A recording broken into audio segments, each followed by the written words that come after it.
उठ मिले लियो आत्मा शिव बाबा आए, उठ मिले लियो आत्माओ। पुत्री 60 जन्म से ढूंढ रही थी, 63 जन्म से ढूंढ रही थी।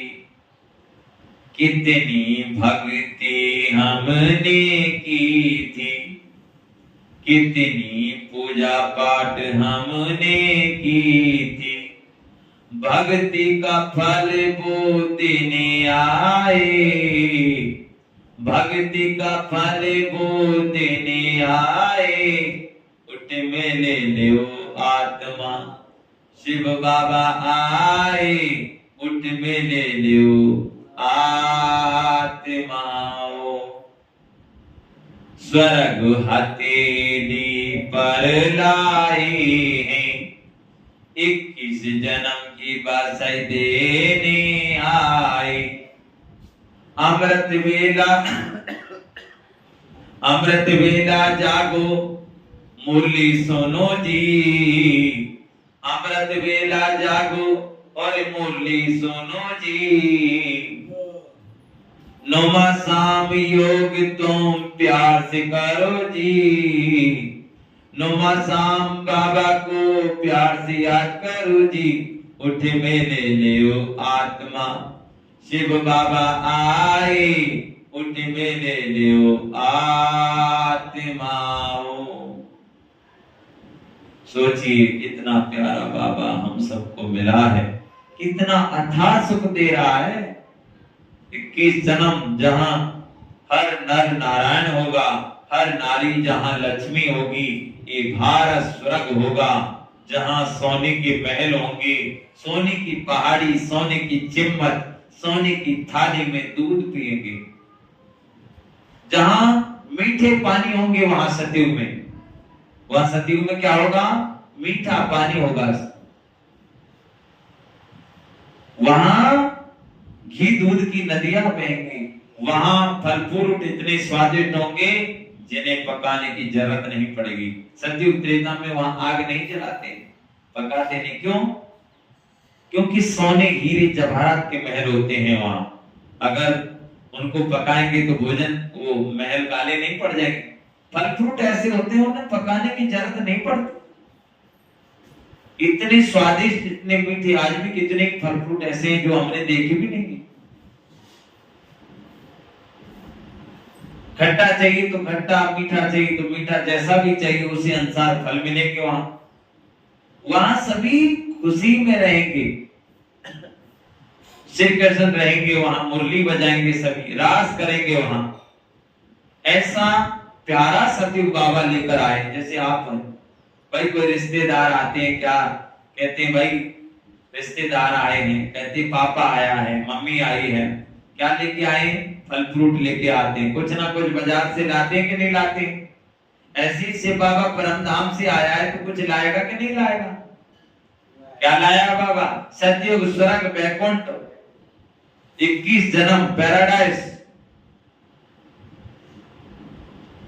इसीलिए श्री कृष्ण के मुख में क्या दिखाया है? श्री कृष्ण के मुख में उसमें दिखाया, वो कहती माँ बेटा क्या खा रहा है? खाना क्या खा रहा है? देखा उसके मुंह के मट्टी तो नहीं खा रहा, जैसे देखा तो उसमें स्वर्ग दिखा। इसीलिए स्वर्ग वो होगा जहां कोई कीड़े नहीं होंगे, वहां सांप बिच्छू कांतर नहीं होंगे, वहां मच्छर नहीं होंगे, वहां मक्खियां नहीं होंगी सतयुग में, वहां लाइट नहीं होगी। वहां कहते कहानियों में भी सुनते आए हम, आज से कितने वर्ष पहले कहां लाइट हो? अपने गांव में भी कहां लाइट थी? आज से कितने साल पहले लाइट नहीं थी। वहां कहते थे कि भाई कहानियों में कि पहले कोई लाल रखते थे, लाल, तो लाल जो चमकता बताते हैं कि पूरे रोशनी कर देता। तो ऐसे से हीरे जवाहरात लाल ये सब महलों में लगे होंगे, वो रोशनी देते रहते हैं। जैसे जुगनू का कीड़ा होता है वो रोशनी देता है, ऐसी वो रोशनी देंगे। वहां लाइट नहीं होती, लेकिन रात भी दिन जैसा दिखाई देगा। वहां बच्चे होंगे, लेकिन बच्चे एक लड़का एक लड़की, लेकिन वहां योग बल के द्वारा बच्चे पैदा, वहां कोई विकार नहीं है, कोई भी चीज का विकार नहीं हुआ। योगी पवित्र जीवन, श्रेष्ठ जीवन, सभी ब्रह्मचार्य का पालन करते हैं। वहां कोई गलत खान पान नहीं, कोई बीड़ी सिगरेट नहीं, कोई गुटखा नहीं, कोई तंबाकू नहीं, कोई जुआ नहीं, कोई ताश नहीं, ताश भी नहीं खेलते वहां। वहां क्या करेंगे? रास मुरली बजाते हुए, बस समय अनुसार जब संकल्प आया उसी समय बारिश हो गई। ज्यादा सर्दी नहीं, ज्यादा गर्मी नहीं। वहां ये देखिए उड़न खटोला होंगे, जैसे यहाँ बस और जो देखिए हवाई जहाज होते हैं, वहां क्या होगा? वहां उड़न खटोला, पुष्पक विमान होंगे। आपका संकल्प आया, चलो कहीं घूम के आए, बस संकल्प किया, उड़न खटोला आ गया, पुष्पक विमान आया, बैठ के चलो आराम से जाकर के घूमो, खूब आराम से फल फ्रूट खाओ, खूब आराम से गाय वहां पर होंगी। देखिए सामने शेर गाय बैठे हुए हैं एक साथ, घी दूध की नदियां होंगी, वहां फल फ्रूट कुछ भी खा लो, सेब संतरा जो भी चाहिए आप सब मिलेगा वहां। सोने के महल होंगे, काया कैसी होगी? कंचन की। अभी तो देखिए काले को गोरा बनाया जाता है, क्रीम पाउडर वगैरह लगा के। कल बाबा ने मुरली में कहा ना, बच्चे शरीर का क्या श्रृंगार करना? आत्मा का। असली श्रृंगार क्या है? आत्मा का। मैं आत्मा परम पवित्र हूं। तो वहां पर शरीर भी कंचन होगा, जहां सभी गोरे होंगे, ऐसे शरीर होंगे बहुत सुंदर। वहां क्रीम पाउडर कोई नहीं लगा। कपड़े भी ऐसे होंगे जिनमें हीरे जवाहरात लगे हुए होंगे, सर पर ताज होगा, मुकुट होगा। सभी देखो सतयुग में, देखो कितना सुंदर स्वर्ग है। यहाँ किसी के ऐसा कोई है जो देवी देवताएं जिसके सर पर ताज ना हो? दिखाई दे रहा, सबके सर पर ताज है, सब पर। वहां दास दासी भी गोबर नहीं उठाते, दूर अलग। जैसे गाय और भैंस वहां नहीं बनते, जैसे अभी क्या करते हैं हम घरों में ही गाय भैंस को बांध देते हैं। भैंस घर में ही बंध रही, भैंस को नहला रहे हैं, घर के आंगने में ही भैंस नहा रही, और फिर बदबू आने लगे पेशाब की और उसकी गोबर की। वहां सतयुग त्रेता में दूर होंगी भैंस गाय, नजदीक नहीं होते। वहां गाय भैंस को दूर बांधा जाता है। वहां पानी होंगे, शेमन पुल नहीं होगा। वहां नदियां होंगी, तालाब होंगे। वहां सोचिए कितनी प्यार भरी दुनिया भगवान लेकर आ रहे हैं। स्वर्ग के नाम सुनते ही मुख में पानी आ जाता है। स्वर्ग जहां कोई चीज का दुख नहीं, सुखी सुखे। वहां जहां कोई रोते नहीं है। कहां? सतयुग त्रेता में। स्वर्ग में कोई नहीं रोता। क्यों? क्योंकि वहां समय अनुसार शरीर छोड़ते, कोई बीमारी नहीं होगी शरीर में, जैसे कोई बुखार खांसी जुकाम नहीं होता। वहां कुछ भी नहीं।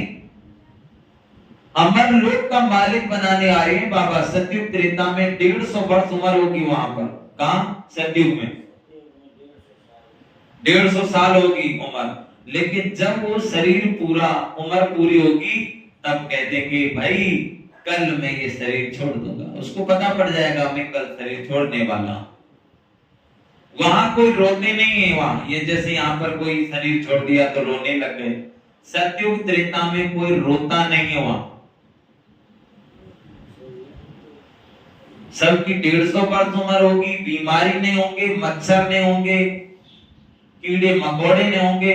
हवाएं वहां इतनी ठंडी होंगी, इतनी होंगी अच्छी हवाएं, जो ऐसी नहीं कितनी ज्यादा गर्मी कितनी ज्यादा सर्दी, ऐसी नहीं। ना ज्यादा गर्मी होगी, ना ज्यादा सर्दी होगी, ना ज्यादा बारिश होगी, ना कम बारिश होगी। जैसे ही तुम्हारे मन में संकल्प आया बारिश होनी चाहिए, तुरंत बारिश। तुम्हारे में मन में संकल्प आया बहुत अच्छी हो गई बारिश, अब बारिश रुक जाए, तुरंत रुक जाए। तुम्हारे मन में संकल्प आया उड़न खटोला आना चाहिए, तुरंत आ जाएगा। तुम्हारे मन में संकल्प आया चलो भाई चले घूमने चलती।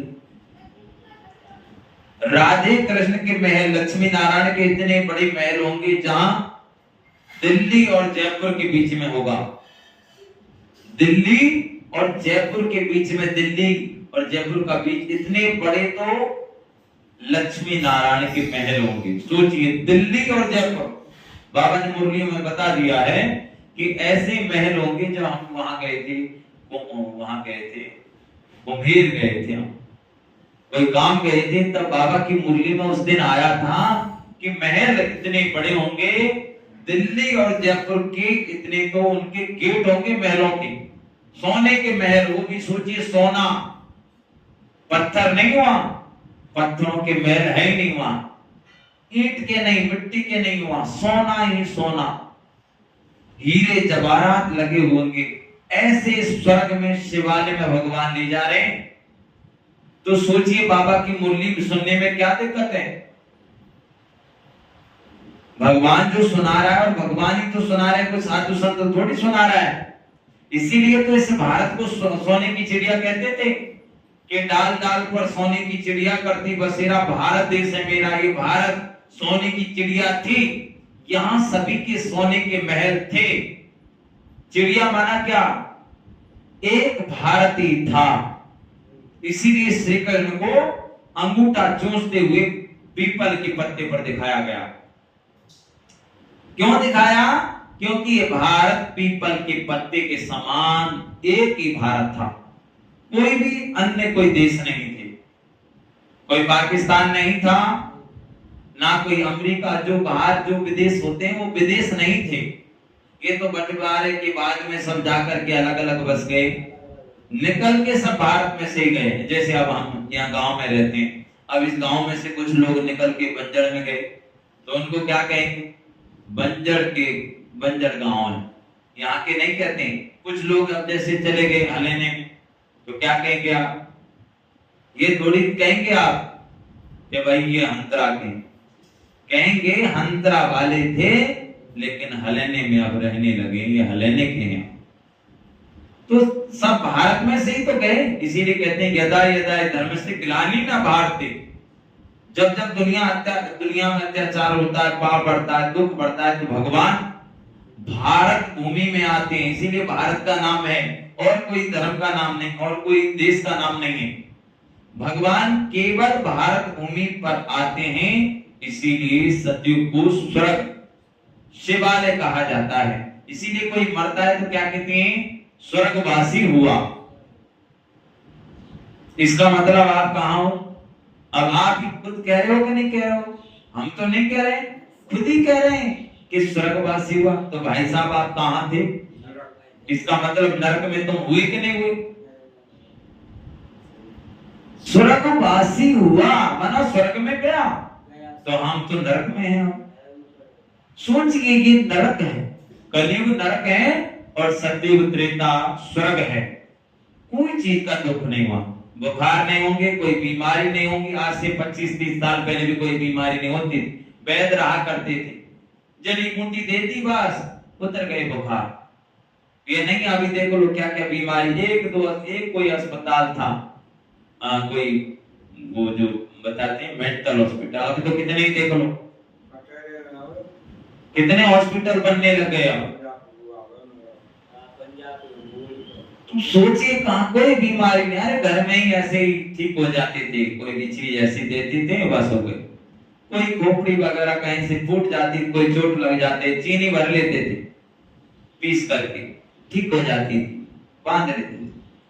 अभी देखो लोग चीनी भर दिया पका हो जाती है। कितना सुख था, कोई कीड़े मकोड़े नहीं होंगे, कोई सांप नहीं होगा, कोई शेर गाय घर पर पानी पिएंगे, वहां गलत खान पान नहीं होगा, मच्छर नहीं होंगे, मक्खियां नहीं होंगी। कल परसों की बाबा ने 2-4 दिन पहले मुरली में कहा था 101 दुख है यहाँ। आप बैठे हो, लाइट चली गई, मक्खी आके बैठ रही है कटाकट आपके ऊपर, सो रहे हो, मक्खी आके बैठ रही है, आप बार बार हटा रहे हो, क्या दुखी हो कि नहीं? आप बैठे हो और आपको पानी की जरूरत है और पानी खारा है, आप क्या करें? अरे क्या करें, पानी यहाँ का खारा है, पीना पड़ रहा है मजबूरी। दुख है कि नहीं? तो यहाँ दुखी ही दुख है, सुखी कोई नहीं। किसी के लड़का ही जन्म हो गया, लड़की नहीं, कह रहे हैं भाई लड़की नहीं है। किसी के घर लड़का ही लड़का हो रहे, किसी के घर लड़की लड़की हो रही, भाई लड़का नहीं है। सब दुखी। कोई कह रहे भैया हमारे घर में बीमार है, कोई कह रहा है भाई अगर ये व्यक्ति है इसको कैंसर हो गया, कोई कह रहे हैं कि इसको हार्ट अटैक हो गया। ये हार्ट अटैक की भी बीमारी, अटैक की बीमारी कुछ नहीं होती थी, तो कितनी शुगर की बीमारी, अभी देखो बीपी हाई हो जाती है, कितनी बीमारियां आ गई अभी इसी कलियों में आ गई सब। गलत खान पान के कारण हमारा संयम नियम नहीं है जागने का समय। कितने बजे सोना चाहिए, कितने बजे जागना चाहिए, हम सबको नहीं पता। माता पिता कह रहे हम तो सुखी हैं, हमारा बेटा तो बहुत अच्छा है, और बेटे को कह रहे हैं बेटा जल्दी खड़े हो जाओ, बेटा खड़ा नहीं हो रहा है, तो बताओ कौन कहां मान रहा है? दुखी हैं। इसीलिए सुखी में ले जाने के लिए बाबा आए हैं। तो सुखी होना है तो बाबा की मुरली सुनो, अमृत वेला करो, नौवा शाम योग करो, मैं और मेरा बाबा। तो ये थी आज की पूरी बाबा की मुरली। सतयुग स्वर्ग कैसा होगा, कितना अथा सुख होगा, वहां कोई चीज का दुख नहीं होगा। वहां तो सवेरे 4 बजे ही सब जग जाते हैं। कहा? सतयुग में 3:30 बजे जग जाएंगे। वहां चिड़िया सवेरे, अभी देखो पहले कुछ दिन पहले, आज से 20-25 साल पहले भी सब 4 बजे जग जाते थे, कोई भी 5 बजे नहीं सोते थे। क्यों? क्योंकि मोबाइल नहीं थे पहले वाले। अब आप जल्दी सोएंगे तो सुबह जल्दी अपने आप उठेंगे। अब मोबाइल ऐसी चीज चल गई, रात के 10 बज रहे हैं, 11। अब देखो आज रात में किसी ने फोन किया रात के 11 बजे, अब उनको पता नहीं, हम रात के 9 बजे ही मोबाइल बंद करके साइलेंट में लगा के सो जाते हैं। 9-10 बजे, 11 बजे फोन करेगा तो कौन उठाएगा? तो रात के 11 बजे तक जाग रहे हैं, 12 बजे तक जाग रहे हैं, तो सवेरे 7 बजे तक सोएंगे। जागे सो पावे, सोवे सुख होगा। सतयुग त्रेता में सब 4 बजे खड़े होंगे। वहां चिड़िया आपको जगाएंगी, चिड़िया गाने गाएंगी। वहां सतयुग की चिड़िया देखना आप, सतयुग में ऐसी चिड़िया है, वो गाना बना है, ले लो शिव बाबा का वरदान, मीठी प्यारी आत्मा। चिड़िया डांस कर रही है, नाच रही है। वहां कहा नाचेंगी? सतयुग त्रेता में हमें जगाएंगी वहां। अभी देख लो, पहले कुकड़ू बांक देते थे, कितनी मना वो थी जागने की। सवेरे माताएं बहनें चाकी चलाती थी, आवाज आई भैया चक्की चल रही, चलो जग जाओ, जाग जाते थे। कुकड़ू बांक देता था, बोले जाग जाओ भैया, 4 कब के बज गए, जग गए। चिड़िया चींची चींची आवाज आती थी, जाग जाओ। कितने रीति रिवाज थे जागने के नियम। और अब तो अब हम भी हैं यहाँ। अब यहाँ से जैसे हम जयपुर गए, उसके बाद में तो यहाँ कोई मशीन भी नहीं बजाता, तो बस सोए पड़े रहते। माता पिता को अपने बच्चों को यही शिक्षा देनी चाहिए, बेटा जल्दी सो, जल्दी जागो, 4 बजे जागो तो सब चीज में उन्नति है। मुकेश अंबानी की देख लीजिए कितना उन्होंने किया, इतना पुण्य कर रहे हैं, तभी तो उनके पास इतना धन दौलत है। देख लीजिए, वो शादी में भी सारी रीति रिवाज, घरों में शादी है, और यहाँ पर देख लीजिए किसी के घर में शादी होगी ना, फिल्मी गाने चला रहे, रसिया चला रहे, आहा, बड़े आनंद ले रहे हैं, समझ रहे हैं पर हम ही पैसे वाले हैं। और देख लिए इतने पैसे वाले, करोड़ों रुपए, कितने अरब खरब पैसे, घमंड नहीं बिल्कुल भी। और शादी में भगवान के भजन चल रहे हैं, निमंत्रण भी भगवान को दिया गया, कार्ड दिया गया बाकायदा मंदिर में जाकर के, सभी साधु संतों को भी बुलाया गया, तिलक लगाए गए, सभी के तिलक लगा रहे हैं, धोती कुर्ता पहन रहे हैं। और हम सब कहां? तभी तो सुखी हैं। बिन सत्संग विवेक न होई, राम कृपा बिन सुलभ न सुई। चौपाई क्लियर बोल रही है, लेकिन हम शिक्षा कहां दे रहे हैं बच्चों को? जा पर कृपा राम की हुई, ता पर कृपा करे सब कोई। कलयुग केवल नाम आधारा, सुमर सुमर नर उतरे पारा। कर्म प्रधान विश्व कर राखा, जो जस कर सो तस फल चाका। काउना को सुख दुख कर दाता, निज कृत कर्म भोग सब राता। सारी ये सी में समझ लो, जैसे चावल पक रहे हैं, उसमें 2-4 चावल उठा के देखा जाता है चावल पके कि नहीं। पूरी रामायण अगर नहीं पढ़ सके तो रामायण से कुछ चौपाइयां ऐसी हैं जो अपने घरों में लिख लो, उसको बार बार मनन करो उसका कि भाई इस चौपाई का अर्थ क्या है। काउना को सुख दुख कर दाता, निज कृत कर्म भोग सब राता। कोई किसी को सुख दुख देने वाला नहीं है। हमारे घर में बच्चों की नौकरी नहीं लग रही, गलती हमारी है, किसी की गलती नहीं है। कोई कह रहे सरकार ने नौकरी नहीं निकाली, अरे सब निकली है, हमारी गलती यहाँ है क्योंकि हम भगवान को याद ही नहीं कर रहे। अब आपने बीज बोया ही नहीं, बाजरा बोया ही नहीं, तो खेत में कहां से बाजरा होगा? आप भगवान को याद करेंगे तो आपको सुख मिलेगा। जा पर कृपा राम की हुई, ता पर कृपा करे सबको। भगवान को याद करेंगे तो नौकरी भी आपकी खटाफट आ जाएगी, फटाफट सेकंडों में। ये लो भैया आपकी नौकरी आई है, ले लो। भगवान को याद नहीं कर रहे हैं और कह रहे हैं हम तो बहुत पढ़ लिए, सब कुछ कर लिए। बताओ कितनी हमारे समझ में आई नहीं रही। लोग बात समझ ही नहीं रहे कि सुख और दुख कैसे मिलता है। किस्मत को दुख देते हैं, बहुत से तो किस्मत को दोष देते हैं, मेरी किस्मत खराब है। पंडितों को हस्तरेखा दिखाते, पंडित से हस्तरेखा दिखाने से क्या मिलेगा? बोलिए, अपने हाथ देखिए और हाथों को देखकर ये सोचिए कि मैंने कौन से पुण्य कर्म किए हैं जिसके कारण मैं दुखी हूं। मैंने कौन से पाप कर्म किए हैं जितने कारण मैं इतना दुख भोग रहा हूं। कौन से पुण्य कर्म किए हैं जिसके कारण मैं इतना सुखी हूं। एक बहन जो इतने सुंदर उसके हाथ थे, जहां भी जा रहे हो वहां चूड़ी वो पहनती थी, वो हाथों में, या कोई भी चीज का फोटो खिंचवाती थी। बस 1-2 लाख रुपए, 5-5 लाख रुपए ऑफर मिलते थे।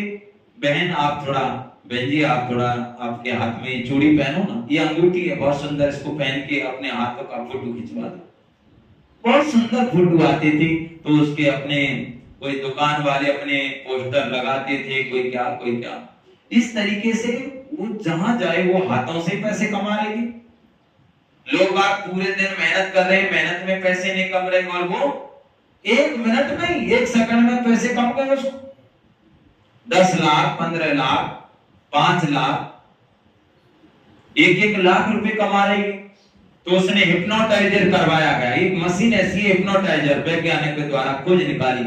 ऐसी मशीन है जिसके द्वारा आपके अगले जन्म की भी आपको मालूम हो सकती है, आपके जन्मों के बारे में। अगले जन्म में मैं क्या था, उस जन्म से पहले क्या था, 3 जन्म तक की वो बता देते हैं। तो उस बहन ने अपने हिप्नोटाइजर कराई गई, अपने को साइंस के पास गई और वैज्ञानिक के पास, और उन्होंने कहा कि मुझे अपने जन्म के बारे में देखना है कि मैंने कौन से कर्म किए जिसके कारण मैं इतनी सुखी हूं। लोग आज सवेरे से शाम तक जाते हैं, दुखी है, उनको भोजन खाने के लिए भी पूर्ति नहीं हो रही, बीमारी है, कभी क्या है कभी क्या है, मैं क्यों भी सुखी हूं। हिप्नोटाइजर कराया गया, देखा गया कि अगले जन्म में वो बच्ची क्या थी, एक चर्च में एक कन्या थी, उसके माता पिता शरीर छोड़ गए थे। वो चर्च में माना मंदिर में, चर्च मंदिर भगवान तो सबका एक ही है, चाहे चर्च कह लो, चाहे मंदिर कह लो, चाहे गुरुद्वारा कह लो, तो मतलब सब भगवान तो सबका एक ही है। तो मंदिर में ये समझो, मंदिर में वो लड़की झाड़ू दे रही थी, मंदिर में झाड़ू दे रही थी, तो उस समय उसकी निस्वार्थ भाव सेवा थी, उसके अंदर कोई स्वार्थ नहीं था। ये नहीं थी कि आजकल कोई भी जैसी सेवा कर रहे हैं, भोलेनाथ पर एक लोटा जल चढ़ाए कि भोलेनाथ मुझे अच्छा पति मिल जाए, हे भोलेनाथ मुझे धन मिल जाए, मुझे ये मिल जाए, मुझे वो मिल जाए। वो कुछ नहीं मांगती, डेली झाड़ू लगाती थी, और झाड़ू लगाते समय जैसे ही कचड़े को भरती थी, जैसे झाड़ू लगाती थी, ये सोचती थी हे भगवान मैं कितनी भाग्यशाली हूं जो भगवान के मंदिर में सेवा करने का मौका मिला है। वाह रे मैं कितनी भाग्यशाली हूं, वाह मेरे हाथ कितने अच्छे हैं जो भगवान के घर में सेवा करने के लिए मौका मिला। ये सोचती थी। सोचिए दूसरे जन्म में इतना उसको मिला, बस फोटो खींच रहे हैं, करोड़ों रुपए कमा रही, और हम सब कह रहे मेरी नौकरी नहीं लग रही, मेरा जॉब नहीं लग रहा, मेरे ये नहीं हो रही। अरे काहे को घबरा रहे हो, करो याद दिल से। जिसकी नौकरी नहीं लग रही, जॉब नहीं लग रही, सवेरे से शाम तक लगे रहो बाबा बाबा बाबा, भजन करते रहो, जितना दुखी उतनी ज्यादा भजन करो, सब मिल जाएगा। जिसने चौंच दी वो चुपका अवश्य देगा। भगवान किसी को दुख नहीं देते, दुख हमारे कर्म देते हैं। परसों की मुरली में भी बाबा ने कह दिया मैं सुख नहीं देता हूं, सुख का रास्ता बताता हूं। भगवान सुख का रास्ता बता रहे हैं, अब ये काम करिए, आप भगवान को याद करिए। आज ही बाबा ने क्या कहा, पाप तुम्हारे कब कटेंगे, पाप कटेश्वर को याद करें। कोई व्यक्ति जब होता है, कहते हैं भाई कोई एक्सीडेंट हो गया, कुछ गया, अरे भैया इतने बड़े एक्सीडेंट में कैसे बच गए, माता बहने आएंगी आए कैसे बच गए, तो वो माता बहने अपना आप कहेंगी अरे किसी का दिया दिया आने आ गया, कहते कि नहीं कहते। और कोई बुझेला है, कोई किसी को देख के बुझता है, किसी कुछ देता नहीं, कुछ लेता नहीं, कहेंगे सुतर बुझेला कुछ नहीं देता है, इसका मुंह देखना ही बुरा है, इकल खुंडा है सुतर, कुछ किसी को देता ही नहीं, ना किसी से प्रेम भाव राम राम भी नहीं करता है, इसीलिए उसको भगवान देता ही नहीं, रह जाके रखूंगा। सोचिए हमारी बुद्धि कहां जा रही है, हम क्या सोच रहे हैं। इसीलिए कोई दे या नहीं दे तो देते रहो तुम। भगवान मैं मुझे ऐसा बनाओ सबको देऊं, मुझे लेने वाला नहीं बनना, देने वाला। ठीक है। ओम शांति। देख लीजिए कितना ज्ञान, अथाह ज्ञान बाबा देते हैं।